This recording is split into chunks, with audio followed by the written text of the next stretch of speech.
Boa tarde, pessoal, tudo bem? Bem-vindos à nossa aula sobre ciclos biogeoquímicos e pode ser que vocês não estejam me enxergando bem por conta da luminosidade, mas o importante é que vocês enxerguem aqui, tá? E consigam compreender o que está aqui. E o que está aqui é o que está aí na apostila de vocês também. Então, vocês estejam com os materiais, né? A apostila, o caderno de atividades, sempre em mãos para poder estar acompanhando o que eu estou passando na televisão.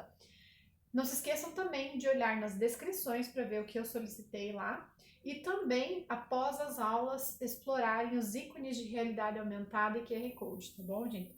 Então vamos lá, eu vou virar algumas vezes aqui para mostrar para vocês. E aqui eu tenho uma imagem sobre o primeiro tema abordado nesse vídeo, que é a atmosfera. O que seria atmosfera, pessoal? Vocês se recordam lá das aulas do sexto ano? A atmosfera é a camada de gases que fica ao redor do globo terrestre, tá? Então aqui eu tenho uma imagem, né? Então aqui vocês conseguem ver essa camada de gases, tá? Tem algumas nuvens e essa aqui é a atmosfera. É uma foto e aqui eu coloquei para vocês a composição aproximada de gases desta atmosfera, tá? Então nós temos grande proporção de nitrogênio, é o gás que está em maior concentração. Nós utilizamos o nitrogênio, porém nós não conseguimos utilizar na forma gasosa, depois vocês vão ver lá no ciclo do nitrogênio e aprender um pouquinho mais sobre isso. O oxigênio com aproximadamente 21% da atmosfera. E aí, gás carbônico e outros gases, vapor d'água, correspondendo aí aproximadamente 1%, tá? Então, essa é uma representação aproximada, tá, gente, de gases que compõem a atmosfera, como vocês podem ver em maior proporção aqui, o nitrogênio, tá? Continuando, pessoal, o que conhecemos por ar, na verdade, gente, é uma mistura de diversos gases, diversas substâncias, né? Já falei alguns deles: oxigênio, nitrogênio, ozônio, hidrogênio, gás carbônico, vapor d'água, enfim, uma série de substâncias que compõem isso que nós chamamos de ar, tá? Até coloquei etc ali, porque existem outros, tá? E aí, essa proporção varia, gente, de acordo com as condições de cada ambiente. Então, por exemplo, aqui no nosso município nós temos uma liberação de gases, inclusive gases poluentes, que é diferente, por exemplo, de Curitiba, que é diferente de São Paulo, que é diferente da China, né? Então, essa composição ela varia e varia também de acordo com a altitude ali. Por exemplo, né, as camadas mais altas da atmosfera têm um tipo de gases e as camadas mais próximas ao solo tem uma outra composição de gases, inclusive alguns desses citados lá no material de vocês, apenas a nível de conhecimento, então olhem lá. E aí, pessoal, aqui tem uma reportagenzinha que eu também extraí lá na apostila de vocês, recortei e coloquei aqui, depois vocês podem estar fazendo a leitura, mas que mostra para vocês La Paz, em Bolívia, tá? Que fica aproximadamente 3.600 metros de altitude. Então, acima do nível do mar, e lá nós temos uma condição de ar que a gente chama de ar rarefeito, tá? Então o oxigênio encontra-se em uma concentração menor do que o normal, e aí, para as populações que moram lá, gente, tá, em grandes altitudes, elas já estão acostumadas com essa pouca oferta de oxigênio. No entanto, para outras pessoas que não estão habituadas com esse ar rarefeito, isso aqui poderia provocar uma série de sintomas, como por exemplo tontura, náuseas, tá? Inclusive quando seleções de futebol ou, enfim, outro tipo de modalidade de esporte, de repente precisa competir em locais onde o ar é rarefeito, geralmente eles se deslocam antes do tempo para que essas pessoas se habituem e se acostumem com as condições de lá, tá? Então, os pilotos militares que voam em caças em uma altitude de 9.000 a 12.000 metros utilizam máscaras de oxigênio, tá, gente? Então, essa condição é uma condição que, em algumas circunstâncias, pode se transformar, inclusive, em algo perigoso, dependendo das condições, tá? Nitrogênio, como vocês viram, corresponde à maior parte da nossa atmosfera, tá? O nitrogênio entra e sai do nosso organismo e não causa praticamente alteração nenhuma, porque nós não conseguimos assimilá-lo na forma gasosa. Vejam, na forma gasosa ele não interfere praticamente nada no nosso organismo, mas nós necessitamos do nitrogênio e a gente obtém esse nitrogênio de outra forma que vocês já vão ver adiante. É fundamental no crescimento de plantas, animais, participa da composição de praticamente todas as substâncias, tá? Muitas delas têm nitrogênio na composição.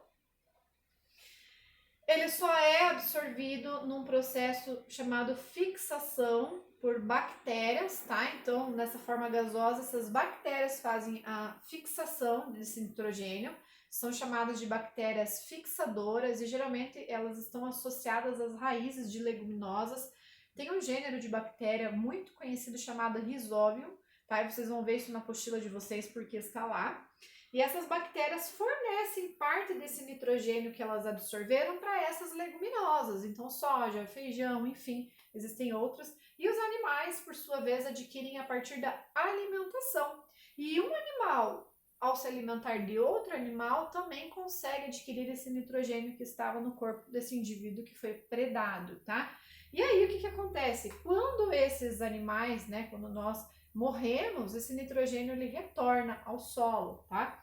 E aí, esse N2, né, o nitrogênio ele fica assim, olha gente, tá? Esse símbolozinho químico aqui, esse elemento químico, esse nitrogênio que formava o seu corpo retorna para o solo. Aqui também é ruimzinha a imagem, tá pessoal? Mas é a mesma imagem que está na apostila de vocês. Esse é o ciclo do nitrogênio. Então a leguminosa aqui, olha gente, tá? Fazendo a simulação do ar atmosférico com nitrogênio. Essas bactérias, tá? Também conseguem fazer a fixação do nitrogênio. Aí o que acontece? Um animal herbívoro se alimenta dessa leguminosa e consegue absorver nitrogênio. O felino se alimenta desse animal e consegue absorver esse nitrogênio. Esse animal, ao morrer, tá? Quando eles morrem, se decompõem, esse processo faz com que o nitrogênio retorne para a atmosfera, tá? E o processo de decomposição devolve esse nitrogênio para o solo, tá? E essas bactérias fazem a transformação novamente do nitrogênio e devolvem para a atmosfera. E esse é o ciclo do nitrogênio. Gente, lá no ensino médio vocês vão se aprofundar muito mais nisso e aí vocês vão aprender mais sobre essas bactérias, tá? Nitritos, nitratos, enfim. Aqui o importante é que vocês entendam o ciclo do nitrogênio, beleza? Qualquer coisa é só perguntar. Continuando, oxigênio. Gente, os seres vivos, vocês aprenderam isso lá no 5º ano quando estudaram sobre os nutrientes, né, e as suas funções no organismo, que existem nutrientes que são energéticos, tá? Mas para que a gente consiga obter essa energia, a gente precisa também do oxigênio para fazer um processo chamado respiração celular, tá? E aí, esse oxigênio ele é imprescindível para a manutenção da vida. Através da fotossíntese, as plantas, as algas e os organismos fotossintetizantes, gente, utilizam o gás carbônico, a água, a luz solar e conseguem produzir o oxigênio e liberar esse oxigênio que nós iremos utilizar, tá? Ele também participa de reações de queima, como por exemplo a combustão, tá? Eu vou fazer depois, em outro vídeo, um experimento para demonstrar isso para vocês. Quem está latindo é minha cachorrinha, tá? Desculpa, gente. E uma parte do oxigênio também pode ser encontrada na atmosfera, na forma de ozônio, tá? A camada de ozônio, gente, protege o nosso planeta contra uma série de raios ultravioletas e que tem um efeito prejudicial à nossa saúde, tá? Então, olha a importância do oxigênio. E aqui é o ciclo do oxigênio, muito simplesinho.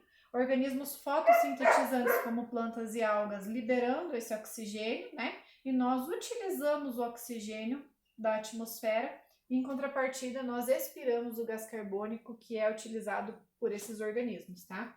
E aqui vocês estão vendo também que, né, existe o processo de combustão e só é possível graças ao oxigênio também, tá? Então, você sabia que sem oxigênio não existe fogo? É isso mesmo, tá? A combustão só acontece por conta do oxigênio. E eu vou fazer uma experiência que vai provar isso para vocês, tá? Mas essa experiência eu vou fazer em outro vídeo.